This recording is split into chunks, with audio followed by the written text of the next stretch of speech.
is Scott Green, and together we are Head on a Swivel. With Tech and playing from the last year's game, are they still stewing from that 8 overtime loss? We've got a loaded show for you tonight, so stick around. Head on the Swivel is next.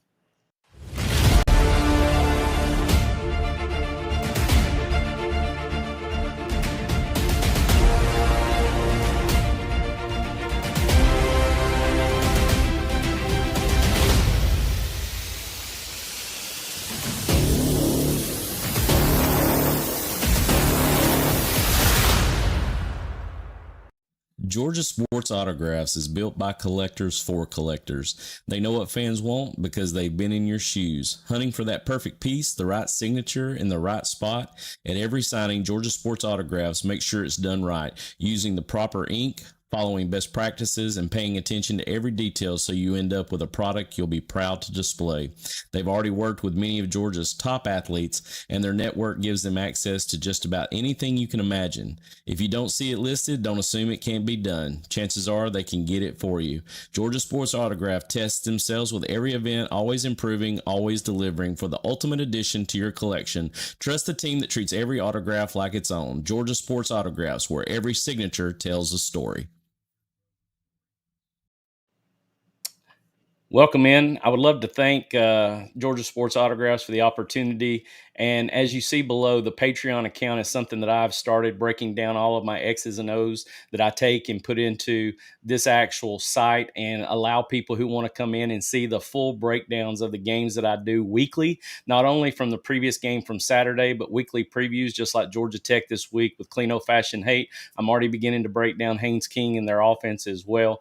Would love for you to be a part of the Patreon. And the reason why I'm telling you about that is I finally have reached my goal in the Patreon for subscribed members. And one of the perks of being part of the Patreon and being a subscribed member is obviously free signed merch. And this is courtesy of Georgia Sports Autographs, as you just saw previously. This week, Black Friday, the day of the game against Georgia Tech, I'll be doing a free drawing for an Elias Williams red signed authentic jersey for one of my Patreon members who has subscribed over the last couple of months. I can't thank you enough for your support. Appreciate you being a part of the Patreon, and would love for you, and those of you who may not know anything about it, as you see below there, you can scan that QR code. It takes you right to my Patreon account. There is a free sign up, which allows you to see all the previews that I do, anywhere from 30 seconds to 2 minutes.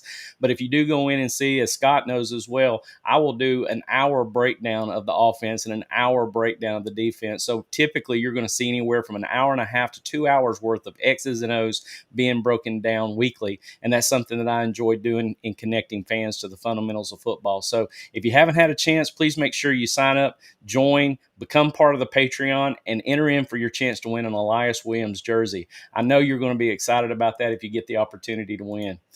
Scott, welcome in, my friend. We've had a lot of things going on. Obviously, I'm trying to recover a little bit from a little bit of a bug that I had, a little hydrated, but that can't even knock me off my chair for a Clean Old Fashioned Hate Week, man. I've got as they talked about back in the day when we played games, it was puke and rally, man. You get after it and you don't let that bug get you down. So, in part of that, squashing bugs is what we'd like to see this week. How you doing, my friend? It's good to see you. I'm doing, Coach. I appreciate you having me. I'm excited for this week. I know, especially after last week, we got to see kind of the bare bones of everything, but it's football nonetheless. And I think we got a lot to talk about leading into Clean Old Fashioned Hate. Yes, sir. As you know, if you just joined us, we are Scott Green and Coach Hayes. We are Head on a Swivel. It's something that we're going to be a part of as we move forward. We're going to be looking forward to as the year progresses. We always want to be able to break down and do a rapid reaction show after the game. We're going to do that this week as well. We didn't do it this past week for Charlotte because I was obviously under the weather, did not feel good at all, and couldn't have the opportunity to do that. But we're definitely going to be looking at always having our Monday show where we're previewing next week. And then on top of that, you'll see my Thursday show as well that will preclude what we'll be doing for that week, for the next week's game, and try to give you some understanding of the team that you're going to be playing and just get the ins and outs of how that works. So, just a real quick snapshot, Scott. I know this past week I've watched film against Charlotte, even though most people know that Kirby Smart and staff were preparing for Georgia Tech probably by the second day of practice prep for Charlotte week.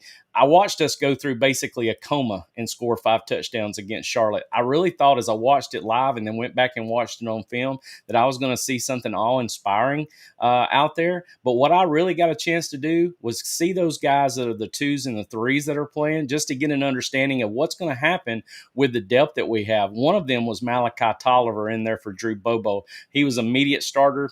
Drew Bobo didn't even take the first snap at center against Charlotte. It was really good to see Malachi Tolliver and see what he could do. I'm weird, because of the offensive line mentality. I always want to know who the backup center is. That's something that's very important to me because there's such a switch and a musical chair change when that happens. And that's something that's important to me to know who that backup center is. So, I went through the film and watched us score 35 points. Obviously, we're not very excited about Gunner taking the sack and throwing the interception in under the 2-minute drill. But, it just seems to me they could sort of sleepwalk through 5 touchdowns. Just any perceptions that you got from the game that makes you feel better going forward with them?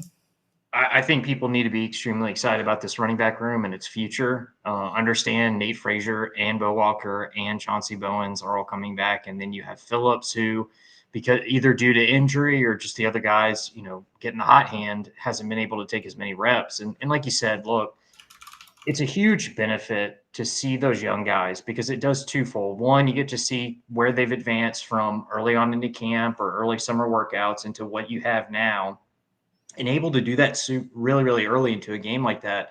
Look, Charlotte has a lot of Power 4 former players, right? This gentleman from Navy, this gentleman from just Nebraska, just for hypothetical sake. I mean, so these guys aren't pushovers. Obviously, Charlotte's not a good team. They're 1-9 for a reason. But being able to get those guys out there against someone other than the scout team or other than the 2s and 3s that they see every day at practice, it's a huge, huge benefit because then you can really critique with actual game film. Riddell getting tons of snaps. There's a lot I liked about what he did, but then the young guys got a really bad bug of the drops, and that's one of those things where you start understanding, hey, look, that's where your youth is coming in. But like I said, it's such a huge benefit. I mean, Puglisi getting essentially 2 quarters to himself is massive. I think that's such a huge recruiting pitch too. And I think that's the big thing that Georgia's able to sell is, look, years in the past, people have thought, hey, look, I'm not going to see the field, so I'm going to train. And then Gunnar Stockton shows you wrong. And then several of the offensive linemen get rotated early. I mean, two freshmen on the right guard, right tackle situation happened very, very early. Georgia's first SEC game against a good, not great Tennessee team that was tired of losing 8 times in a row. And you made it 9 just because those young guys were available and ready to play. Obviously, they still had issues, but these are the games to clean that up. And I thought it was such a huge benefit. But really, walking away from it, Gunner played very bare bones. I think he did some stuff good, some stuff not so good. But that's kind of the chance to work it out and to gamble. But really, Bo Walker absolutely stood out to me in a big, big way. And I think he's going to earn himself a lot more future reps.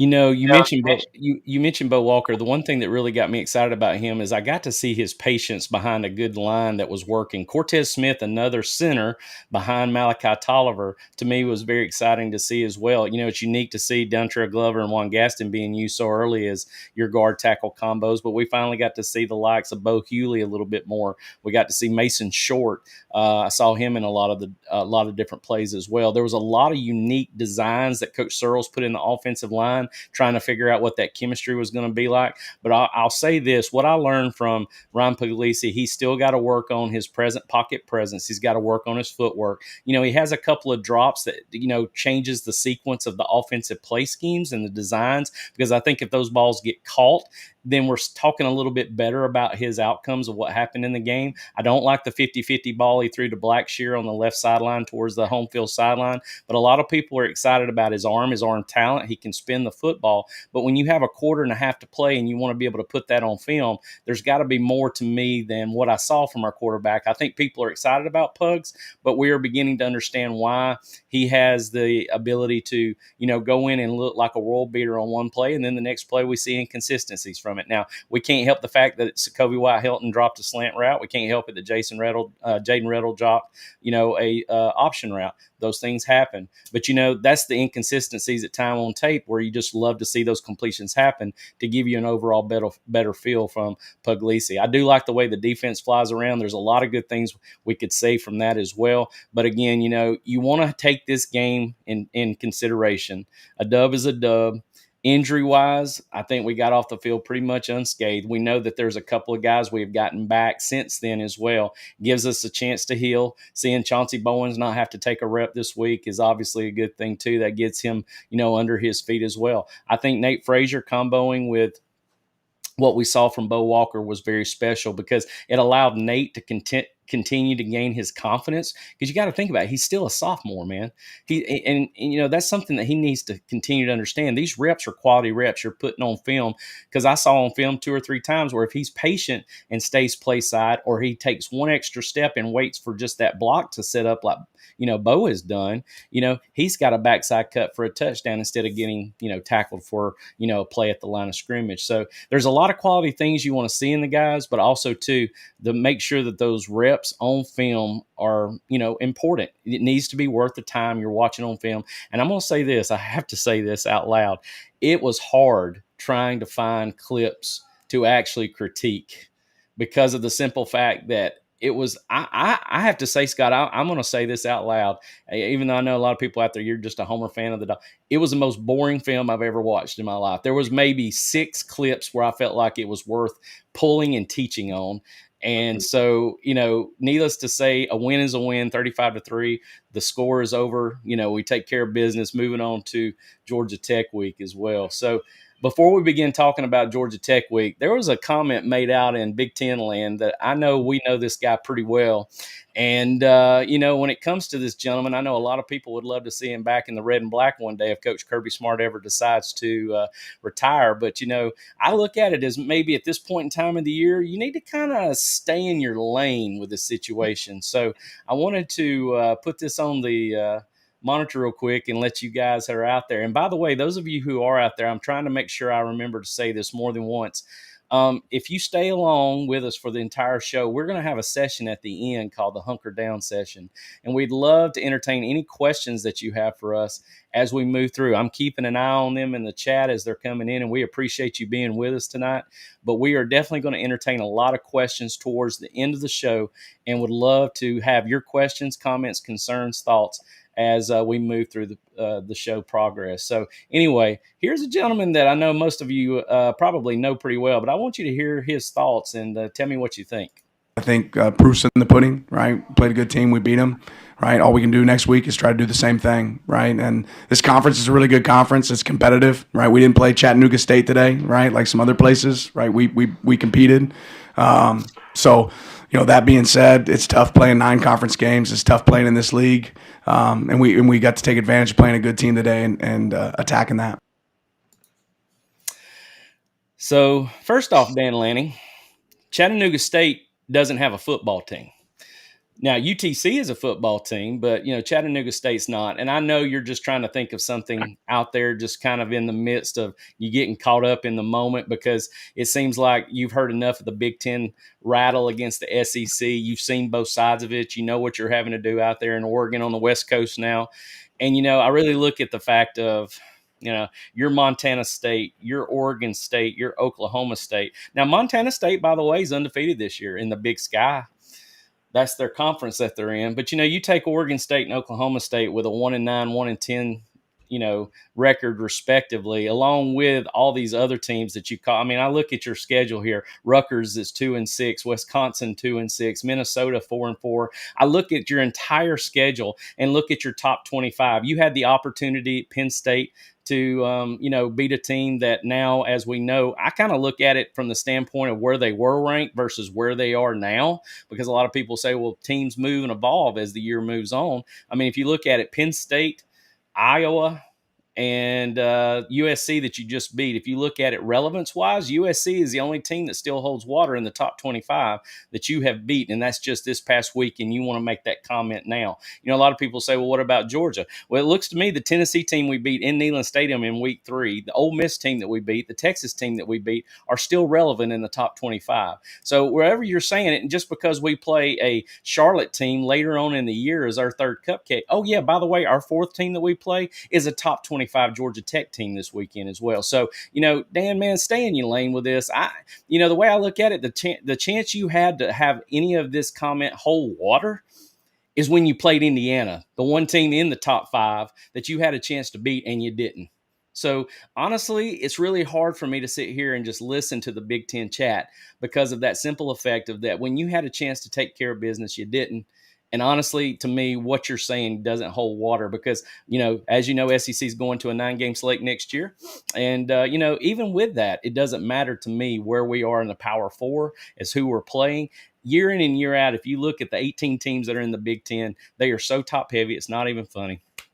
There's not any relevance really past the 5th seed or the 5th best team in the Big Ten. If you look at it, it's so scattered now. And honestly, I don't think anything they can say can hold water. And it's going to be, proof's going to be in the pudding, Dan Lanning, when we get to the college football playoffs to see who really, when we line down against one another and clack those helmets, going to find out who the better teams are. What you think, Scott? I think Dan's being a salesman for the Big Ten. He's trying to, go along with the Big Ten train and trying to sell something that's obviously not there. And one thing that fans at the SEC need to understand, the Big Ten tries to set up its premier programs in a way that boosts them into relevance, and a lot of it's just in between. They're kind of working with a light room, like you said and emphasized. Look, you look at this list that you have here: USC, Michigan, Oregon, Ohio State, Indiana. I mean, outside of that, who's going to hold any relevance? And even then, we're kind of stretching it. I mean, Michigan, obviously they're 7-1 in conference play, but the one out of conference opponent they played was Oklahoma, who's a multi-loss SEC team that pretty much beat them into submission. And when you watch that game, we all thought Mateer and that offense had figured things out. And then we see them go on and further and deeper into conference play. And obviously when they play better teams, we see, look, this offense is kind of stagnant. It's really, really hit and miss. It really banks on explosives. So as I go down this list, Dan, I get it, man. You're trying to sell something that's not there. You're trying to sell, look, where are the 9 conference game slate? But that's really all they have. Once the SEC evolves into a 9-game conference slate, I mean, Greg Sankey's talking about premier out-of-conference opponents year in and year out. And really, Dan, you came from a program where all the out-of-conference opponents we played were playoff contenders or playoff bound at one point in their program's history. So again, this real stretch about, hey, the SEC in November, they play real cupcakes. Okay, well, why don't we take the totality of the season and talk about how many ranked teams were played, not ranked at the time, ranked the week that we're sitting there judging up and down. Because if we just went off the SEC list, we can just do the general top 5. Texas A&M, Alabama, Georgia, Ole Miss. And as you go further on down, these are really, really talented teams. And one thing that Big Ten fans, for some reason, it just escapes their mind. Oh, well, Penn State is a really talented team. They're just not good. Well, you've literally explained the entirety of the SEC. The LSU team, obviously, they're poorly coached in some areas and they're not playing well. Are they shy of any NFL talent anywhere that you can think of? No. Okay, they're really talented. Missouri has talented players. I mean, Damian Wilson. And then they have that running back that they continue to find, that's their motor behind the whole offense. And then as you go further and further down, you realize, that's the thing with the SEC. And true SEC fans will come out and even explain it. Look, I'm not saying that the Mississippi States of the world and the Kentuckys of the world are absolute world beaters. But as you go down the list, I can sit there and point out 3 to 4 players on each starting 22 and say, look, these are guys looking at legitimate draft stock, 4th, 3rd, 2nd, or 1st round. And we have to play them every week. And that's the thing with the Big Ten that I just don't understand is they're finally trying to sell the narrative that true SEC fans have been selling to them for years on years. And all they can fall back on is, well, we play 9 conference games. Well, if I got to play a Rutgers, a Wisconsin, a Maryland, a Minnesota, an Illinois, I think the SEC would have been fine with 9 games. But now they're understanding, look, we're trying to establish ourselves in the same positive light the Big Ten does as a conference. We have to set up our premier programs to have premier matchups to truly be tested at the end of the year, while at the same time maximizing everything for the conference's sake. Because, guys, that's the end of the day. That's what this is. If we go to 16 teams, it's because the SEC and the Big Ten sat down and said, look, we can average 4 teams, 5 teams in every single year, and they're going to try to maximize that. The difference is the SEC is so much more inherently competitive because there's so much of a talent disparity in the Big Ten. Look at the top 4 teams, guys, even top 5. Does anyone think that Indiana can hold a candle to the raw talent Ohio State has? Oregon. And then as you go down, you start seeing that talent disparity get wider and wider and wider. And even in the top 5 of the SEC, it's really styles make fights. It's not a lack of talent. It's not a Yep. lack of, cohesion between the players. It really does come down to, okay, your style plays into my weakness, or my style plays into our strength. And so Right. it's one of those weird arguments, but I understand it. But like you said, Coach, it's one of those things like, man, you're really, really reaching, and you could trip and fall on your face really, really bad with comments like that. So be careful, Dan. I understand you're trying to sell something that's not there, but I think the proof is in the concept and in the games that have been played. Very well said, Scott. And honestly, there's nothing to me that says that these two teams can't compete against one another if played on a neutral field somewhere. I'm sure that, there's plenty of, and they're wanting to ride on what's happened over the last 2 years. I know they're feeling sort of the puff in their shirt, sort of broadening their shoulders when they can talk about what's happened the last 2 years. But even what's happened, we see the unprecedented situation with Michigan and all the stuff that was going down with them the year before last. And then, of course, Ohio State getting basically embarrassed at home against Michigan, which still, by the way, is going to play out this year. We'll see what happens up in Ann Arbor. But, I look at the fact of, and then they got hot at the right time and went on to be world beaters through the playoffs, and that to me is something that's very important to understand. But it's the quality of their opponents that they're playing. When you sit there and say, well, we're playing a 9-game conference schedule, but when 5 of those 9 teams that you're playing are lesser opponents than what you would even be playing out of conference almost, it seems, then it's really hard for me to sit back and say that your 9 conference games that you're playing are relevant to me in your argument whatsoever. But, Dan Lanning's going to say what he says. I agree with you, Scott. It was a complete marketing ploy for him to give a little Big Ten stuff there for their conference. But again, to me, it doesn't hold water. But I'm also going to say this on the flip side of that, if whoever does get lined up against Indiana, whoever gets lined up against Ohio State, whoever gets lined up against Oregon, better go out and take care of business, because all you're going to do is continue to give the Big Ten confidence and that puff that they have right now if we can't figure out a way to take care of one of those top threes or all of them at the same time when it comes to college football playoff time. And Coach, to go into what you're saying, just the last caveat, understand the SEC's dominance in terms of national title contention and winners when you compare it to the Big Tens. So the Big Ten finally wins back-to-back as a conference, not back-to-back teams, but back-to-back as a conference. They feel like they have enough ammunition to talk to a conference that's had 4 or 5 different programs win a national title in a span of 15 years. Yes. A lot of that was Bama. Then you follow through with Georgia, and then you have Auburn back in the early 2010s. LSU with what was arguably the perfect team, some would say. And so you had SEC matchups. And look, like you said, the Michigan situation, say what you will, anytime your season's plagued with the FBI investigating you, it's one of those that'll raise your eyebrows and kind of question what happened on the field. But like you said, Ohio State got the juice at the right time. They started putting together that $30+ million roster, and things started flowing into place. And I would just be careful if I was a Big Ten guy to go ahead and say, look, I'm going to count my eggs before they hatch because Ohio State's been dominant. Well, dominant against you. I mean, the mainstream media is agreeing with me too here, and they love Ohio State.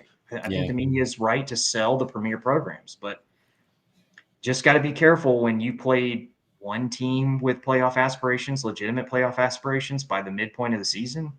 Exactly. And a lot of people are not saying too much about Michigan. If you go look at the Big Ten standings right now, Ohio State plays Michigan this week and probably has one of the more higher profile teams they've played all year long since they thought they played Texas at the beginning of the year. Texas's win now at home doesn't look as good as it did to start with because of the standings, but Texas is still in the top 25, so it's considered a top 25 win, but still not as strong as it was week 1. But, who knows? I mean, Ohio State seems to be able to beat everybody, just like they're kind of like Michigan is the kryptonite to Ohio State as Alabama is to Georgia, it seems. So we could see a wild weekend this weekend. So, I'm excited to see how the playoffs end out. It's going to be very unique, and that's something I'm going to be looking at as we move to Thursday's show of the opportunities that are going to present themselves. Because I think a lot of people are miffed about, how Georgia can still make the SEC championship game, and there's still a great opportunity for them to be there based off strength of schedule and what Mississippi does, Ole Miss does to Mississippi State, even with Alabama and with Texas A&M winning. So there's a lot of things that go along with strengths of schedule that a lot of people don't realize that's in the bylaws of the SEC championship game, and how Georgia still has a good chance of being in the SEC championship, whether we want them there or not. Coach Smart's going to take it with a grain of salt. We want to be in there to be the SEC champion, but even if we're not there, we're sitting at home during that week and we're getting ready for a home playoff game in Sanford Stadium with a bye. I think either way, we're going to be very happy as Georgia fans seeing our Bulldogs play, because I feel like for some odd reason that Charlotte game at home, I may be wrong, but I don't think that's the last game in Sanford Stadium that we're going to see this year. I brought us back here because this segment is going to be brought to you by Georgia Sports Autographs. What we're going to do here is we're going to do some player profile just real quickly. I'm going to have you have the opportunity to talk about a cog in the mechanism. You guys know that when you have something working together, that all cogs have got to work together. And what I wanted Scott to do, and what I'm going to do as well, is we're going to pull one guy offensively and one guy defensively this year that we really feel has created a spark on one side of the ball or the other, and someone that is contributing in a way that we might not have thought about when we started the season.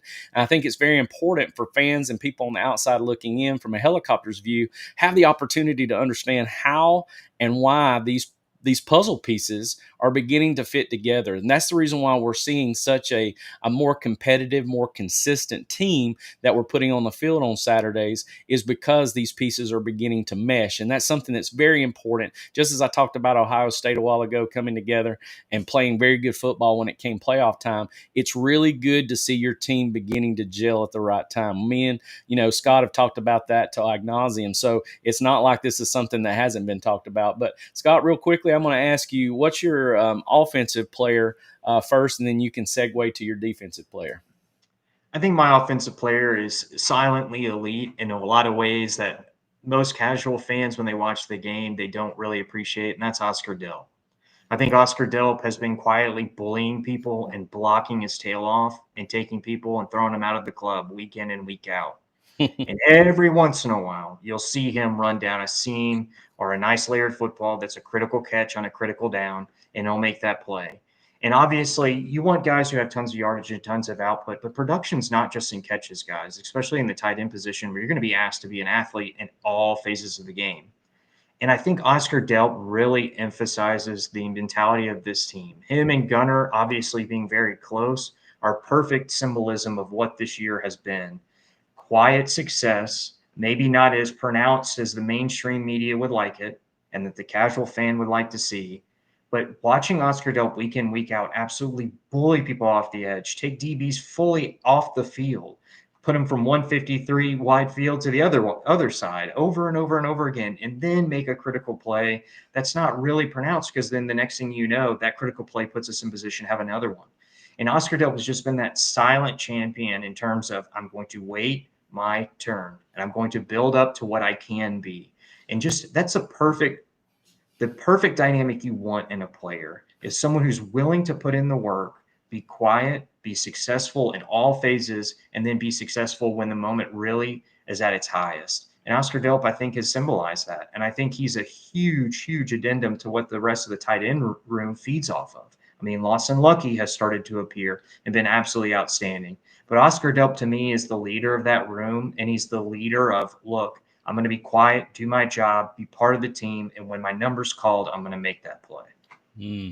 That's good stuff, my friend. And what it seems like he's doing now is he's just clicking. He's realizing he's doing it. He's realized he's got that it factor. It's clicking for him right now. And that's something that's so important when you see in a player that's kind of come full evolution of his ability and play scheme. How about on the defensive side of the ball? I'm going to go with someone that's had very small sample size in play, but I think he's another perfect example of what I'm talking about. And that's Zayden Walker. Turning on the film against Texas, I think, again, everyone's been asking, and they always do as fans, which, I understand. Super talented players. You want to see them on the field. Well, this gentleman's been quietly working in the dark, waiting his turn. And when he finally got it, he absolutely was beating the brakes off the man in front of him, and seeing that over and over and over again. And I think it's really impressive, and something people have to pay attention to, is when the young guys get phased in, and they may not be part of the starting 11 or starting 22, but they're slowly being phased in and their snap counts going up. That's because they're seeing something on film that says, hey, coach, we got to get this player more reps. We have to get this player more time. And having someone like this come on late in the season, especially in an area where you're saying, look, we really can staple the edges. We're really good on contain, but we can't get after the quarterback. Well, all of a sudden, here you go. You have someone that absolutely has the athletic ability to do it, He may be a little undersized, but it doesn't really matter to him because he's beating the tackle in front of him and playing like he was 300 pounds. So when you see that, especially in big games like Texas, understand Texas had a bye week before. This was do or die for them. Obviously, Georgia this year especially faces every week like it's do or die. But having a guy put in that position in those critical moments and critical downs just speaks volumes of a guy who I know, because the film don't lie, it is his work in the dark has absolutely started to showcase in a big way. And I think you see more and more and more and more of him. And that's what you want from a team, especially with how many more games we have, the 12-team playoff, a potential conference championship. That's kind of a 50-50, guys. Yeah. Probability of Georgia making it still in the 40s, 50s. And when you have a young guy like this that's being phased in, he's absolutely an X factor because there's not a ton of sample to say, man, how do we kind of mitigate this? How do we beat this? And just beating your man in front of you, there is no scheme for that. All you can do is put more bodies there and pray for the best. And this is the kind of guy that can help the rest of the 3 downs that we have, that front 7, make their life a lot easier. And then again, they feed off of each other. And when someone who's young brings that, to me, that's truly special. So Zayden Walker, really applause to the man. He's been putting in a ton of work. Love how you put it, with being an X factor, because what it also shows is the scout team defense, scout team offense. When you're out there at practice, if you show out against the 1s and the 2s, eventually you're going to have that opportunity to shine. And I think it's actually given them an ideology of, hey, you know what? I think if we have the ability to do something like this, that's maybe the reason why you're seeing more of a CJ Allen, Raylan Wilson coming off the edge more now and being used in the 4-man pressure, where you have a zone blitzer pull off like the Jack pulls off. We end up coming down with KJ Bolden in the box, and you still have 6 in the box with an applied simulated pressure, but you've got an athlete linebacker being one of your pass rushers in that regard as well. And Zayden Walker definitely does that in the dime packages I've seen in the, when you're in the circumstantial, or I'm thinking of the word. Why I can't think of the word right now. The type of situational. Why in the world I can't think? I'm sick, guys. I have to claim it to an old man moment there. But situational designs where you're seeing him in that dime package, and like you said, Scott, when he gets the opportunity to come in, he is putting stuff on film now that it's no longer a smaller sample size. He is doing it and doing it very well. I really like what I'm seeing and appreciate all of you that are in the actual chat. I wanted to remind you again before I move over to my guys that if you have any questions, comments, concerns, I'm seeing all your comments right now. If you would wait towards the end, me and Scott are going to entertain them in our hunker down session that we have, just so that we can keep things rolling here. But we definitely see them coming through, and we certainly appreciate you being here, part of Coach Hayes' Huddle with Head on a Swivel. All right, I'm going to go with mine. Offensively, if you look at my guys, Noah Thomas. Noah Thomas, to me, has done a great job of stepping in the wake of Colby Young's injury, and something that we really needed. I know we originally talked about them being bookends out at X and Z, but obviously that was not going to be the case. Maybe situational inside the 20, maybe a red zone factor. But Noah, you could tell, still was trying to get used to the offense, and that's why Colby Young was starting over him, and why we saw very little of Noah at the beginning of the year. But it's been so nice as Colby has stepped out that we've added him into the offense in a very big way. Over the last, if I remember my stats right, over the last 3 games, he's now his totals are up to 16 catches, 254 yards, 4 touchdowns, and I think probably 3/4 of those stats have come in the last 3 games, other than the big explosive he had against Auburn. So Noah Thomas kind of taking the place of Colby Young and what he's doing out there. I know Colby's excited for him, probably even much to his demise of what he's not able to get out there and play anymore. But I think he's excited for Noah to be able to go out and execute, and at a great time. That's the beauty of having depth in that position and having the opportunity to see him shine now. Is he, to me, I see him maybe not being as good at the 50-50 ball concept that Colby Young is, but there's a lot of other things that I see Noah Thomas doing well. He showed me some shiftiness in his abilities against Charlotte the other night when they threw the screen to him. He made 2 guys go dive into the sidelines as he, basically skadooshed both of them as they went by. But that shows his shiftiness. It does show his speed, and something I think is really beneficial for us as as an offensive group, to see Noah come out there and basically try to take care of the absence of what Colby Young is doing on the offensive side of the ball. Got a lot of people in the chat. See all y'all's comments over there. Thank y'all for your comments. Now, guys, I'm big on this because I got a chance to meet these 2 gentlemen in the summer. I met Zachariah first and had an opportunity to talk to him.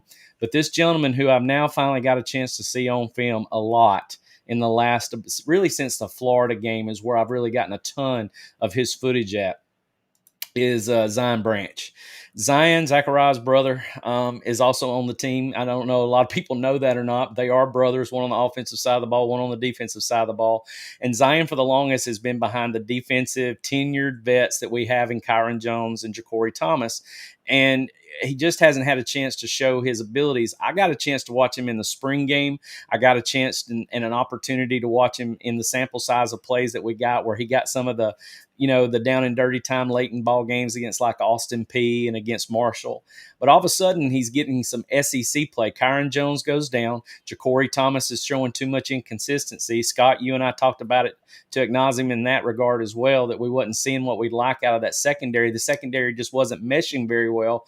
And all of a sudden, a Zion Branch comes in and starts just producing. It's not only his fundamentals and his technique, it's what he does in complements with KJ Bolden. When you're working shoulder to shoulder with a safety to safety, and you have to communicate, cutoffs and things, what I call where you're switching up responsibilities, where I'm down low apex and my guy goes in motion and I've got to fly out and the other safety's got to come down. That's communication that has to happen. And I see him doing it so well. He's got a body and a frame, to me, that fits the safety protocol, the strong safety look that we saw, Dan Jackson play last year. Well, he will come down because he's a thumper and he loves to lay the lumber to people when he finally gets his hat to the ball. And as Coach Smart likes to call it, I love this concept, strike the match.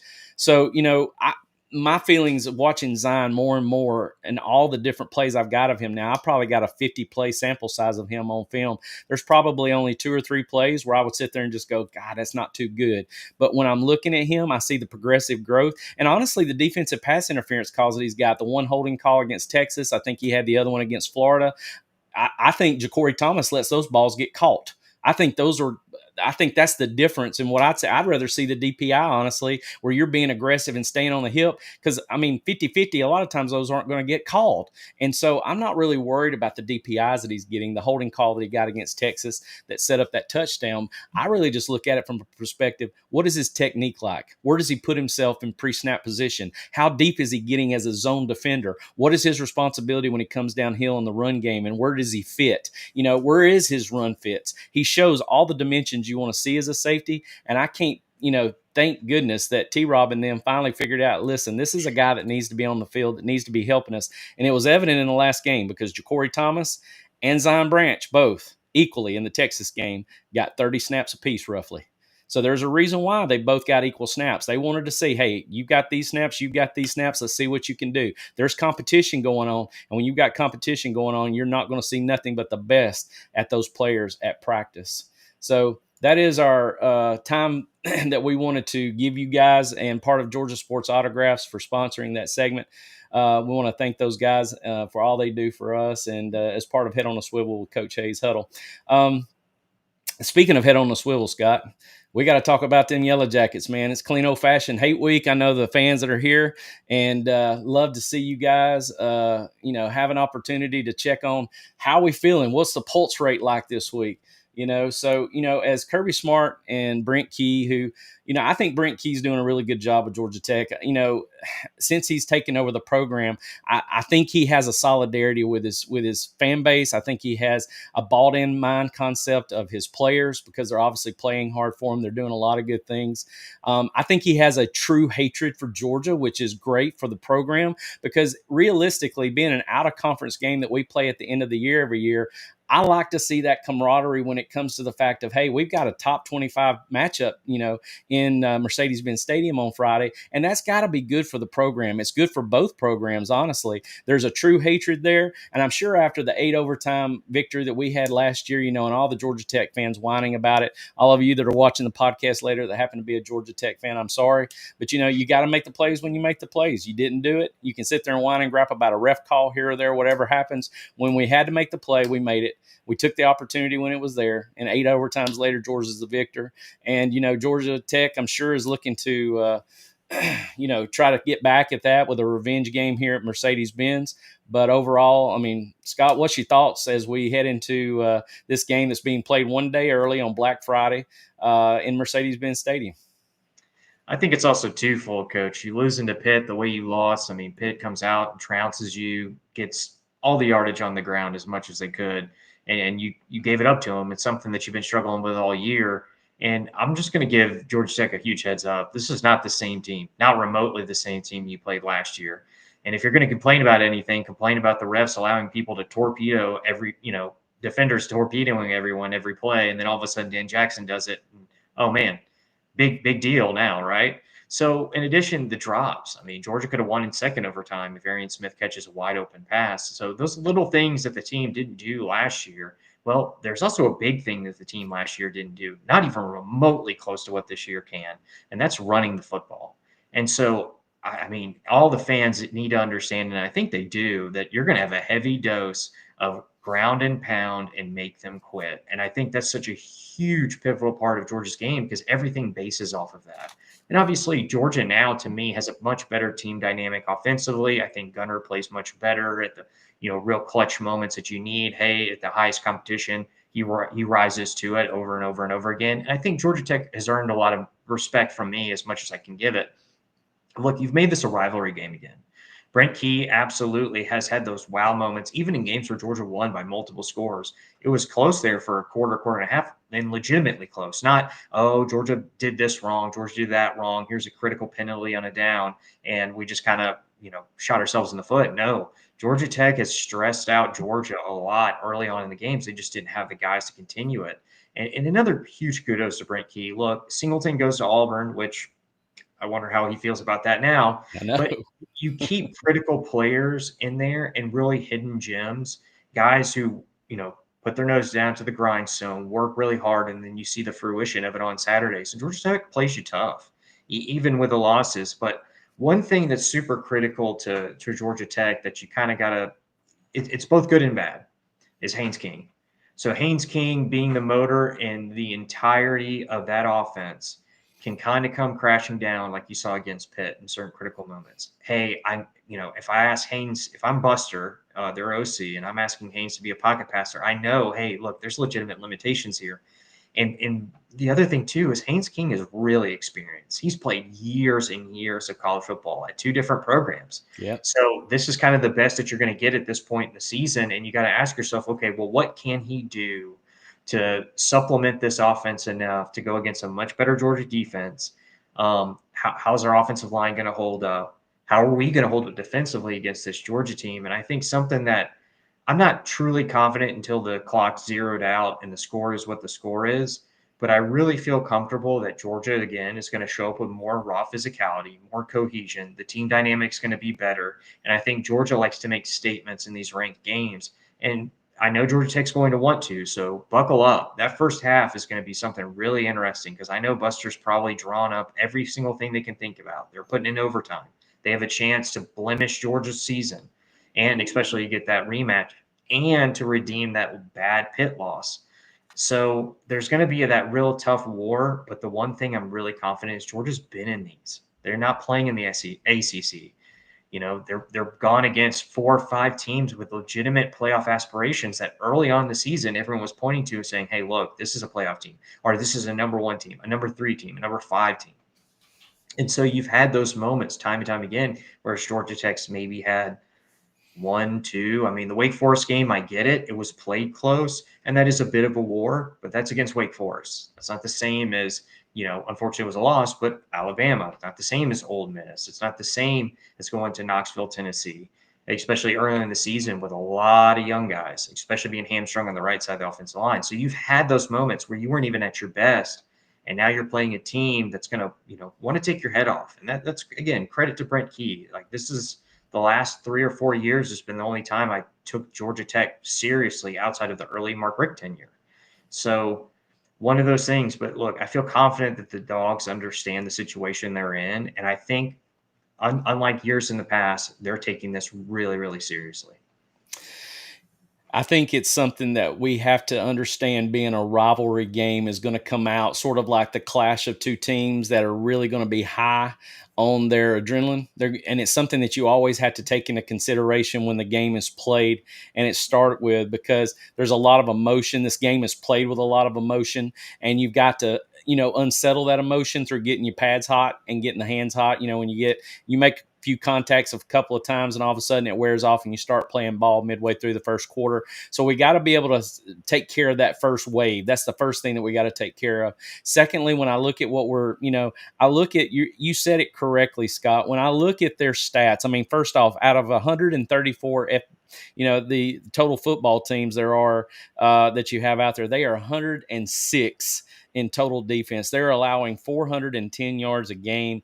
They're 95th in rushing defense. And to me, that's where they are struggling this year. Offensively, if you look at Haynes King, obviously being the leader on their offensive side of the ball with a 72% percentage completion rate, 12 touchdowns, 4 interceptions, over 2,500 yards. He also has over 800 yards rushing. So he's your leading quarterback in pass, obviously, as well. But he's also your leading rusher. And to me, you look at Hosley and Haynes, who have over 1,000-yard rushing between those two. It still shouldn't be on your quarterback to be your leading rusher. Now, I think that's what Buster Faulkner's offense is built around because he has so much +1 stuff in his arsenal, and that's what he's taken advantage of over the last few years of seeing it. You got to understand, for the people who are out there watching, when Buster Faulkner was under Todd Monken and under Coach Bobo, he got to see the defense every day. He had them on film. He had them in practice. He saw every time Coach Smart would, scream and holler and cuss at them for being in the wrong place at the wrong time. He knew where their deficits would be at if he had them lined up correctly. He had watched it all the time in scout team. Oh, if I put them in this formation, they'll go this way, and then I've got this loophole right here I can exploit. That's what happens, and that's the reason why I think we've seen such production from Georgia Tech's offense against us over the last few years. I actually have just broken down here in the past day. The one play that we're going to have to stop is QB power. And it's a QB power read, and it's going to be to the Jack side. If y'all remember the Auburn game, remember when Jackson Arnold was having some success at the beginning of the game because he was able to pull and run because they were running that same play to the Jack side, the stand-up outside linebacker. That's Quinn Tavius Johnson's side. We've got to do one of two things. Glenn Schumann, Coach Smart have seen that play way too long, and now Buster has evolved that play. I noticed against Pittsburgh when I was breaking them down earlier today that he's even widened those guys out to try to get you even further out of position to where he can pull and run it up inside, or whether he has the ability to give it to you on the speed sweep and get outside. And where they had success, just like Auburn had success, was giving the ball on the lateral sweep. Now, when Buster's able to pull sometimes, the year before that when we played them in Bobby Dodd, he had the chance to pull and run behind power because they blocked it so well, and he was able to exploit our defense twice on offensive touchdowns on that very same play. So I'm sure and hope and pray that they figure out a way to see that as something that they're going to try to run in their sleep because they can exploit Georgia's defense the way they want to and have the ability to and be able to slow it down. And what you do when you have basically a +1 concept is from a defensive side, you make them either do one or the other. You basically deny them one of their two reads. You either go inside dive and make him give it laterally and you blitz to that motion, or you stay outside and make him pull and you have something that fits the gap better for your quarterback power. Pittsburgh didn't do a very good job of defending it, but I think Georgia Tech did an equally, half-assed job of blocking it. So, 9 times out of 10, Georgia Tech's going to run that to perfection, and they've run it against Georgia over the last 2 years to perfection. But again, Scott, to add to what you said, I think where we're going to see a difference this year is our offensive run game has got to control the football game. This could be one of those kind of games where we put them out of misery because of running the football, chopping them down, hitting them on play action, RPO game, not necessarily having to go truly down the field vertically to stretch them, but just really making them sit in the box to basically dare us. And then we do something where we can get the ball outside in space to Zach Branch or whoever it may be to exploit them from the outside. But, when I look at their total stats and see what they've got, I mean, receiving wise, they've got a decent offense. There's no doubt about that, but if you stop Haynes King, I think it's just like this year. Wake Forest, 30-29. Loss at North Carolina State, 48-36. Boston College, 36-34 in Week 10. And then lose to Pitt last week, 42-38. Dude, they are giving up so many points per game because they can't stop it. And it's just, that's the reason why we're seeing the totality of their total defense right now. And honestly, if there's one thing, we cannot get necessarily in a shootout match with them where they're going, score for score with us. We've got to be able to slow Haynes King down. We got to beat him down, really, because if they're going to hang their hat anywhere, they're going to hang it on number 10, and that's where it starts. And to add to it, I mean, North Carolina State and Boston College. I mean, Boston College is one of the worst Power 4 teams. Them and Oklahoma State are kind of fighting for that title you don't want. And Yep. so when you have issues like that and you see it against lesser opponents, and look, Georgia Tech deserves to be, called a greater opponent than a lot of the teams they play. I mean, they were in the driver's seat of the ACC, so we'll see what happens with that. But I'm with you, Coach. Something we have to do is dictate the terms. And like you said, we have to dictate the terms in a big way and make the offense funnel into what we want them to. And guys like Zion Branch with their run fits. Again, we'll see about CJ. I'm always waiting till then. We'll see how he is if he's able to go. But I mean, Chris Cole, Gabe Harris, every single person on that front seven is going to have really, really solid run fits and really solid contain to force them to do what we want, or at least what we're prepared for. And I think the big difference, though, man, is this year our run fits have been a lot better. Yes. Our rushing defense has been tremendously better from where it is, and that's something that we have to understand just as fans. Is look, you have to take last year for what it was and understand that's your starting point from when the offseason happens to camp until the rest of the season. And for us to be able to fix that much, I think it's a big deal. And also, I like the dynamic of this, front seven a lot more than I did last year. It seems like the eye candy just ate us alive, and guys were trying to either do too much or they were frozen up and not doing enough. So it's one of those things. Trust your preparation, fit where it is, pound Haynes King into the ground, make him miserable in the fourth quarter, and just run away with it on offense. Yes. Think about this. Do you think Georgia Tech I think if Haynes King is hurt or they don't have Haynes King this year, we could easily be seeing Georgia Tech with 3, maybe 4 more losses.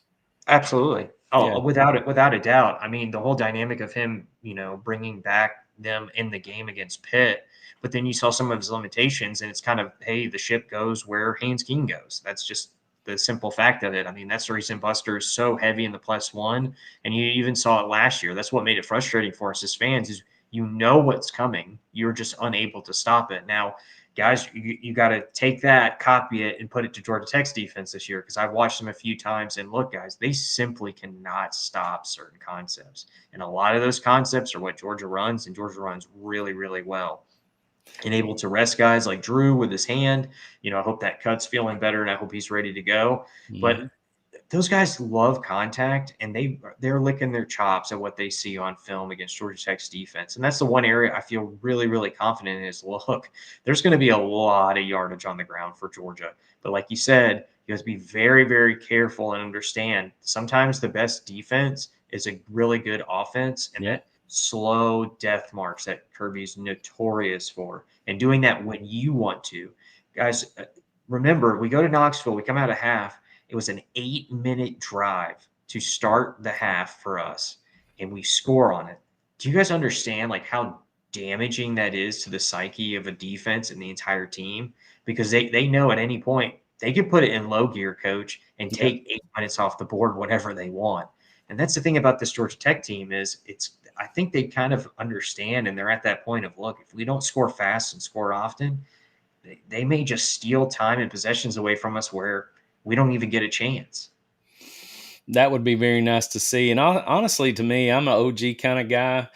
I'm really fine with us pounding the football and looking at that 200 yard per game, offensive rushing attack that we have shown consistently per game, and then have to throw the ball when we have to look at the RPO play action game as we talk about, which complements our run game very well. Gunnar Stockton having the ability to extend play with his legs if things break down, which he does a great job of.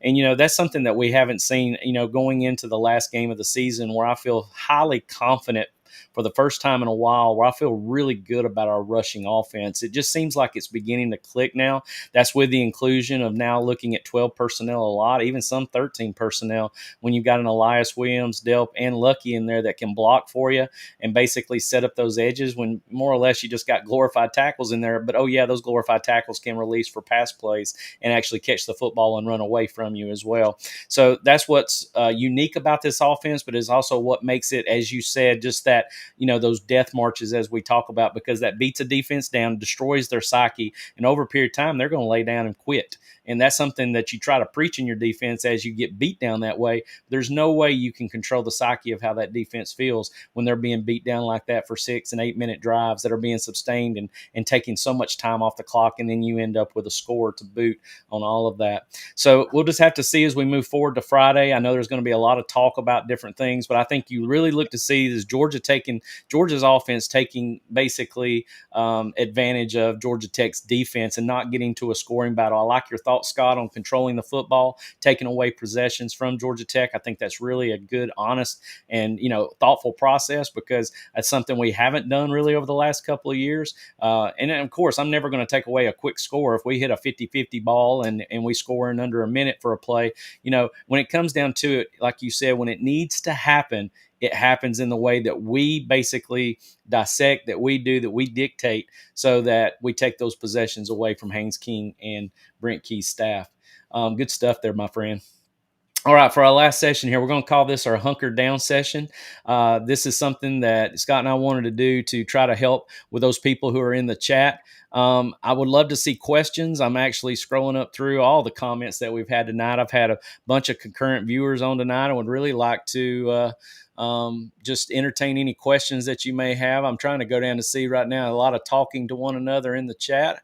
Appreciate all of you guys in here this evening. And let's see.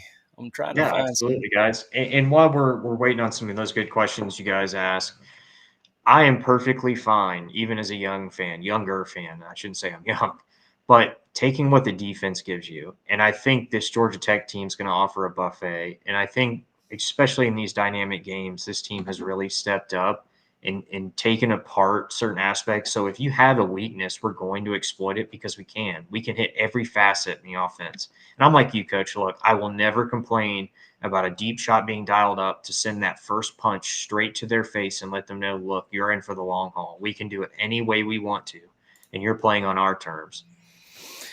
I like this comment, even though it's not a question, but this is something as an old offensive coordinator and someone who's a defensive coordinator as well. Win first and second down, make it third and long.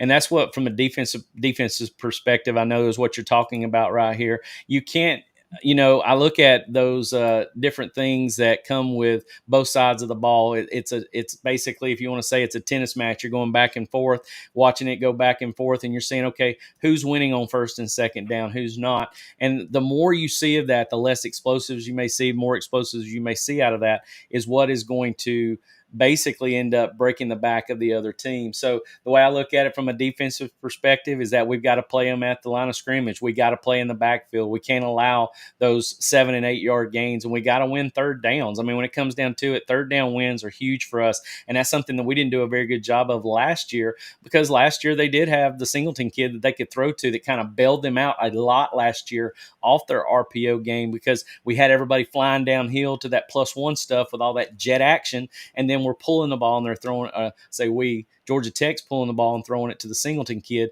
who really bailed them out. Do they have that this year? I don't think they do as much. I don't think they can hang their hat on that. So, that's something that's very important. But also from an offensive perspective, you definitely want to play in front of the chains. I certainly like 2nd and 5 or 2nd and even 6.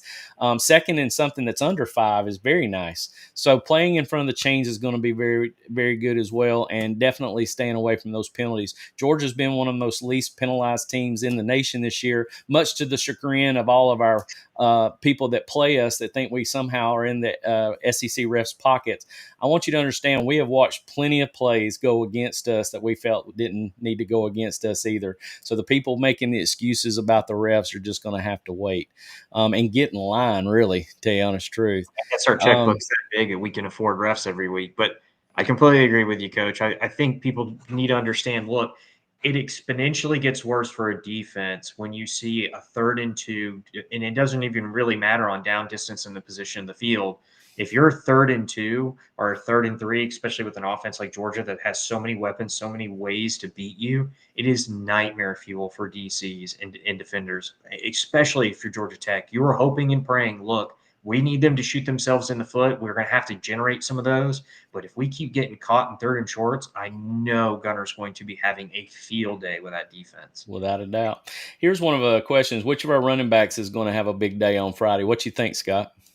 I like that Nate Frazier's been running angry and with confidence. I think he's going to get more opportunities. But look, I'm going to be honest with you, depending on Chauncey Bowens and how many reps he gets, I wouldn't be surprised if Bo Walker hasn't earned himself some burn. And look, we're really, really spoiled in a lot of facets. But one we're really especially spoiled on is the running back room we have. Look, we can hot hand when a lot of other people have to bell cow their best player. Meaning they're just getting tons and tons of reps. They're putting wear and tear on themselves throughout the game. Look, Georgia can have a guy set up for 10 snaps and then turn around and say, look, man, he's averaging 6 or 7 yards a carry. He's seeing the holes beautifully. The offensive line's working in coordination with him. He's reading the back, the cutbacks and everything really, really well. It's like having the 1995 Braves pitching bullpen. You could just pick who you want, and every single one of them is going to have a field day. So I'd say Nate Frazier, just out of, hey, look, he's going to get more snaps. He's been running angry. He's had confidence. But look, I mean, Chauncey Bowens could have a day depending on his health. I don't know how limited he may or may not be, but I really think we need to keep an eye on Bo Walker because, again, it's all about that one or two play sequence of, oh, wow, Nate just broke one loose, or, oh, wow, Bo Walker read that cutback perfectly and hit him for a gash. Now, again, they'll rest him and everything else like that, but I'd say Nate Frazier's my safe bet. That's a good call. I'm going to leave you with that as well. I think you couldn't have said it any better in my regards too. I think Nate Frazier is beginning to run with confidence again. It's been definitely a compliment to what Chauncey Bowens has added to that running back room, and to see Bo Walker do what he did, I can see, other than the fact of maybe his pass pro setup, that's something we don't get a chance to see in sample size because that's very important. Gunner I noticed he was Pug was talking to him a couple of times, like getting him set up like over to the left side versus being on the right side, saying like, listen, you got play action right because you got to take care of this right side because we're slide left protecting this, and you got to be in the right place. And so that's something that comes with the mindset of playing more. You get more reps, get out there. That might be really the only reason why he is probably not out there, because it's certainly not on the fact of his athletic ability, because he showed very good athletic ability, and every time he's been out there, and what I've seen from him as well. I'm gonna comment on this one right here just real quick. Frazier dances around too much. That's Michael Kilpatrick. I agree with you to a certain extent. I've watched enough film where I used to drive. It drove me nuts. And I was a running back coach a lot of years on the offensive side of the ball. And the one thing I always talked about inside outside zone was when you get to the mesh point, it's slow to, fast through. So when you go slow through the mesh point, you put your foot down and you make your cut. By God, now you get north and south. No more cutting. You get your foot in the ground. You picked your hole, whether it's the death trap or not. You picked where you wanted to go. Now you got to be an athlete in space and make people miss if you chose the wrong direction. If you choose the right direction, you're not going to get touched. That's why I always just talk about it. And I'm telling you, since realistically the Mississippi State game, seeing him come back, and obviously the fumble woes he had at the beginning of the year, I do see Nate running differently. I see him more aggressive. I see him downhill. Does he still miss holes? Yeah, but you know what? He's a sophomore, and understandably, that's the thing that people don't understand fanatically. As a fan, you look at someone and say, well, they're this 4 or 5 star athlete. They're coming into Georgia. All of a sudden, they're getting to play as a freshman. He was thrown into that position, guys. There was injuries last year, so he was thrust in that position and had a great freshman year. I see a lot of kids that have what is called the sophomore slump. I've seen it a lot, and you still got a kid that realistically should be. We should see him begin to peak in his bag year, which will be next year, and seeing him grow this year. So has he grown this year? No doubt about it. I think he's doing well for himself and really growing. But I do agree with you. He does dance a lot. And I think that's a nationwide thing too, Coach. It seems like a lot of these great athletes are trying to out-athlete their way when the opportunity's there just to do the simple things right. And like you said, guys, inside zone is as simple as Coach made it. Slow through, fast to. I mean, it is just that simple. And once you commit to it. I think, Swift is one of the best running backs we've had in terms of committing to what they see and taking what they're getting and going north and south the whole way through. Yep. This is from Bill, my boy up in Ohio. After all the rivalry games this weekend, who's in the SEC championship? What's your thoughts? I'd flip a coin at this point. Obviously, there was a dynamic where if Florida continued to beat Tennessee like they have, Tennessee just trounced them. They put that, I had to turn that game off. It got so boring. I'm not going to lie, Scott. I mean, I'm not gonna lie, Coach. That injury report told me all I needed to know about Florida's situation. Yeah. Billy Gonzalez may be one of the best guys in the world, but they've completely given up. Yeah. It's not sad to see since it's Florida, but it's sad to see just as a fan in general. But if Florida would beat Tennessee and Vanderbilt lose to Kentucky, which again was just another trouncing, that would have locked Georgia in. But this week, Texas A&M playing Texas, I believe it's on Friday. I think it's on the same day that Georgia and Georgia Tech It is. play. And Auburn at night with Bama coming to town. And I'm not going to lie, guys. Look, I understand it's Mercer, but Mercer was a 9-1 team. They had a lot of things going right for them. They're actually really dynamic in the passing game. So a lot of it I was able to forgive from Auburn because some of that you just watch and you're like, man, I just look at my defender and be like, hey, it is what it is, man. You can't play it any closer, any tighter than that. Just keep your nose down, keep going play to play. But that Deuce kid from Auburn has been absolutely spectacular. He's so fast that he doesn't look fast. And what I mean by that is he just strides it out. And there are so many plays where he is beating good angles to the outside. So the guy actually has the right track. He's saying, okay, if I bend this way, I can get to him. And the next thing you know, Deuce is gone. You don't score 60 points on someone, just haphazardly. I think they actually had a really, really good situation and they found something. And that's one of those other things. So talking about small sample sizes, quarterback run is really difficult to defend, especially out of like empty sets, which is what Auburn did primarily.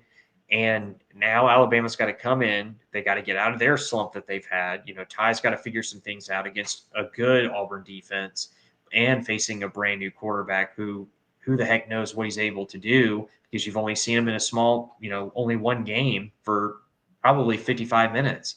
So that's another game where I think even Bama fans are being honest. Are like, look, that's a 50-50 shot. Jordan Hare, you Georgia fans would know. They would say, look, Jordan Hare can get really scary, especially when they prep and build for you, and they can play spoiler to Bama. They know, look, if we beat you, it's over. Your season's done. Good luck at the Pop-Tart Bowl. And so that's a huge motivating factor. And also Texas has a huge motivating factor. A&M goes to Austin, and look, this is by far the best SEC opponent they've played all year. Yes, it is. Talent-wise, at least. And look, Arch is playing better slowly but surely. And obviously, Texas still has a lot of deficiencies. Obviously, they're not a very physical team when compared to the upper echelon, as the media likes to continue putting them in that Rolodex. And then all of a sudden they realize, okay, look, we kind of got out on our skis here. But Texas can kind of reset a lot of narratives if they beat an A&M team that's kind of been really hot and cold. Their dynamic is either, look, you're going to watch an explosive team go by you so fast you won't know, it'll make your head spin. But then every once in a while, there's a lot of, man, I'm curious where that team went. I mean, the South Carolina game, I think, was a perfect example of that. But it was super impressive what they did. And I think both teams that should be favored will or could win. But I'm not so sure anymore. Watching, Bama have those issues against Oklahoma and kind of like Payne's King, the offense goes the way the tie goes. They can't outrun the ball. And I think Auburn's going to play with their hair on fire. Whether they win or not, I mean, that's up to them. And it's up to Deuce, really. I mean, he's so dynamic for what they asked of him. And two, I really, truly do not know what goes on in the A&M Texas game. I mean, I just haven't seen A&M play anyone outside of Notre Dame. And in that game, it was a last-minute comeback. Notre Dame was really struggling with a lot of things. That Miami game, I saw offensive tackles facing the inside of the quarterback. Guys looked lost. They still kind of looked lost against A&M. And so you're just like, man, like, what are we going to do? Hopefully, we're really comfortable and we can start worrying about that. But 50-50 shot, I mean, the way it lines up, A&M Bama, or 50-50 shot, it's, Georgia Texas A&M or Georgia Auburn or Alabama. So I really don't know. Like, and here's the thing: ESPN they have that like FBI that metric that they use. It's kind of iffy. Even them have it at like 45% for Georgia, 55% for Alabama, and then like something like 60% for A&M. So it's really, really close, especially in this year where the margins are so much tighter. So who the heck knows, man? It's unreal to even think about this conundrum because the way you want to put it on paper statistically, Texas A&M should win, Alabama should win, we should win, and we're looking at an opportunity for strength of schedule. And guys, that's something I don't know if you know about this or not. There's a strength of schedule dilemma that is out there that if Ole Miss beats Mississippi State and that, of course, Alabama beats Auburn, it's not about the fact of the fact that Alabama did not play Ole Miss this year is the reason why this strength of schedule deal is going to play out the way it is and why you see the percentages where there are. Because from what I understand, and y'all can fact check me on this, I'm not sure because I've heard it from too many sources out there, that if Texas A&M beats Texas, if Alabama beats Auburn, we beat Georgia Tech, obviously, just to get another win in the win column, even though we're out of conference, that we would have the strength of schedule over Alabama because of our win against Ole Miss. And of course, Ole Miss beating Mississippi State this week puts us with from a strength of schedule standpoint, over Alabama into the SEC championship. Now, I've heard that from a bunch of sources. I'm not sure how that plays out, honestly, because to me, the head-to-head should matter. And so to me, the way it plays out, Texas A&M wins, Alabama wins, they should be in the SEC championship. Regardless, whatever you do, it's like with me, my mindset, instead of speculating so far in advance on what's going to happen, even though I know it's within the next week, let's beat Georgia Tech first. Let's win clean old-fashioned hate and let everything just sort of the dominoes fall and lie where they are, because if we are in the SEC championship, so be it, go win it. Give yourself a chance for a high automatic bid and be the SEC champion, which seems to be one of the hardest things ever to do in today's time. And you know how much Coach Smart wants to be an SEC champion. He talks about the accolades that go with that every year. It's one of the hardest things to do, especially in college football today. But even if we're not, we're still sitting in a good spot. You're 11-1. I'd predicted us to have a 3-loss season this year. I really thought, because of how young we were. And if you think about it realistically, we could easily be 9-3. I mean, there's a few games in there where Tennessee makes a field goal and we don't come back in the fourth quarter against Ole Miss. We're talking 9-3 right now, possibly with a Georgia Tech win. But still, though, nonetheless, I look at all those perspectives, and my thought process is just win Georgia Tech week, figure out where the dominoes lie. If we're in the SEC champions by chance because of the strength of schedule situation, so be it. If we're not, let's sit with a chance for a bye in the first round and be sitting in the wheelhouse for a home playoff game against, more than likely, it could be a 12 or 11 seed depending on where they end up putting us at. So I'm fine either way. What we can do with that situation. That's that 1,000%. Worst case scenario, to really answer your question, say Georgia doesn't go, you're looking at 4th, 5th, or 6th. And the 5th and 6th seed, I'm telling you guys, is the best seed to be in. You continue that momentum. You play an 11-12, like Coach said, and you're playing them in Athens. So hey, look, high opportunity to win, high opportunity to capture that momentum we have and really get hot at the right time. Got this question. We can comment on this if you want to, Scott, because I'm really not into talking about kids who get in trouble, because I know obviously the negative continuity that goes with it, especially at the time of year it is. Michael Uni, as we know, was charged with multiple accounts for speeding, reckless driving. Obviously had young kids in the car with him because there was accounts of reckless, with the minors in the car with him, I'm sure, driving as fast as he was. And what was even more weird about the situation was the mom was like running, Smokey and the Bandit, sort of running as the blocker for him, distracting the police while he's able to try to get away. I find it, necessary to help people understand this from the storyline, that the actual coaching staff is what brought Michael Uni into into authorities to turn himself in.